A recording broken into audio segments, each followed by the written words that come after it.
Bollywood ಬೆಡಕಿ Alia Bhat ಅವರು ವಿಘ್ನ ನಿವಾರಕ ಗಣೇಶನನ್ನು ತುಂಬಾನೇ ನಂಬುತ್ತಾರೆ ಮತ್ತು ಆರಾಧಿಸುತ್ತಾರೆ. ನಾನ್ಯಾಕೆ ಈ ವಿಚಾರ ಹೇಳ್ತಾ ಇದ್ದೀನಿ ಅಂದ್ರೆ ಇದೀಗ ಲೇಟೆಸ್ಟ್ ವಿಷಯ ಒಂದು ರಿವೀಲ್ ಆಗಿದೆ. ಅದೇನಪ್ಪಾ ಅಂದ್ರೆ ಸಾಂಸ್ಕೃತಿಕ ನಗರಿ ಮೈಸೂರಿನಲ್ಲಿ ನಿರ್ಮಾಣಗೊಂಡಿರುವ ಗಣಪನ ವಿಗ್ರಹ ಒಂದು ಆಲಿಯಾ ಅವರ ಮನೆ ಬೆಳಗಲಿದೆ. ಹೌದು, ಖ್ಯಾತ ಶಿಲ್ಪಿ ಅರುಣ್ ಯೋಗಿರಾಜ್ ಅವರು ಆಲಿಯಾ ಭಟ್ ಅವರಿಗಾಗಿ ಗಣೇಶನ ಮೂರ್ತಿಯೊಂದನ್ನ ಅದ್ಭುತವಾಗಿ ಕೆತ್ತಿದ್ದಾರೆ. 4 ಅಡಿ ಗಣಪ, 3 ಅಡಿ ಪೀಠವುಳ್ಳ ವಿಗ್ರಹ ಇದಾಗಿದೆ. ಹೊಯ್ಸಳ ಹಾಗೂ ಮೈಸೂರು ಶೈಲಿಯಲ್ಲಿ ಕೆತ್ತನೆ ಮಾಡಲಾಗಿದೆ. ಕಳೆದ 6 ತಿಂಗಳಿನಿಂದ ನಿರಂತರ ಕೆತ್ತನೆ ಕಾರ್ಯ ನಡೆಯುತ್ತಿದೆ. ಸೆಪ್ಟೆಂಬರ್ 17ರಂದು ಆಲಿಯಾ ಭಟ್ ಕುಟುಂಬಸ್ಥರಿಂದ ಪೂಜೆ ನೆರವೇರಿಸಿದ್ದಾರೆ. ಇಂದು ಈ ವಿಗ್ರಹ ಮುಂಬೈಗೆ ತೆರಳಲಿದೆ.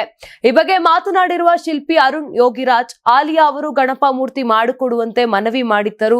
ನಮ್ಮನ್ನ ಮುಂಬೈಗೆ ಕರೆಸಿಕೊಂಡು ಮಾತನಾಡಿದ್ದರು.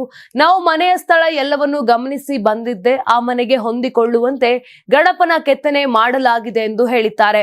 ಇನ್ನು ವಿಶೇಷವಾಗಿ ಶಿಲ್ಪಿ ಅರುಣ್ ಅವರು ನಮ್ಮೆಲ್ಲರಿಗೂ ತಿಳಿದಿರೋ ಹಾಗೆ ಅಯೋಧ್ಯೆಯಲ್ಲಿರುವ ರಾಮ ಮಂದಿರಕ್ಕೆ ರಾಮನ ವಿಗ್ರಹವನ್ನ ಕೆತ್ತನೆ ಮಾಡಿದ್ದರು ಮತ್ತು 3 ಅಂತಸ್ತಿನ ದೇವಾಲಯವನ್ನು ನಾಗರ ವಾಸ್ತುಶಿಲ್ಪ ಶೈಲಿಯಲ್ಲಿ ವಿನ್ಯಾಸಗೊಳಿಸಿದ್ದಾರೆ. ನೀವು ಸಣ್ಣ ಆಗ್ಬೇಕಲ್ವಾ? ಅದು ಒಂದು ಉತ್ತಮ ಆಹಾರದಿಂದ ಸಣ್ಣ ಆಗ್ಬೇಕಲ್ವಾ? ಪ್ರತಿದಿನ ನಮ್ಮ ಜೀನಿ ಸ್ಲಿಮ್ ನ ಯೂಸ್ ಮಾಡಿ ಯಾವುದೇ ಸೈಡ್ ಎಫೆಕ್ಟ್ ಇಲ್ದಂಗೆ ನೀವು ಸಣ್ಣ ಆಗ್ತೀರಾ.